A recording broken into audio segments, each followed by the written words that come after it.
ইমাম সাহেব কবরের দিকে ফিরে মুনাজাত না করার কারণে ইমাম সাহেবকে বাধ্য করা হচ্ছে, অথচ ইমাম সাহেব কিবলার দিকে ফিরে মুনাজাত করেন। আসলে সঠিক কোনটা? কবরের কাছে আমরা তো দোয়া করি না, আমরা দোয়া করি কার কাছে? অতএব কবরের দিকে ফিরে দোয়া করার তো কোনো বিশেষ কারণ থাকতে পারে। আপনি কেবলামুখী হয়ে যে কোনো দিকে আল্লাহর দিকে ফিরে আল্লাহর কাছে আপনি দোয়া করতে পারেন, কিন্তু কবরের দিকে ফিরে তাকালে যারা কবরের কাছে প্রার্থনা করে, কিছু লোক আছে না যে কবরের শোয়া মানুষের কাছে সাহায্য চায়?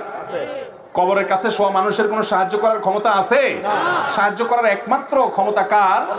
আমরা সূরা ফাতিহাতে নিজেরাই স্বীকার করি ইয়াকা নাস্তাঈন, আল্লাহ আপনার কাছেই সাহায্য চাইবো, আবার কবরওয়ালার কাছে সাহায্য চাই। এজন্য কবরের দিকে ফিরে দোয়া করা এটা প্রকারান্তরে কবরওয়ালার কাছে সাহায্য চাওয়ার অন্তত সাদৃশ্য হয়।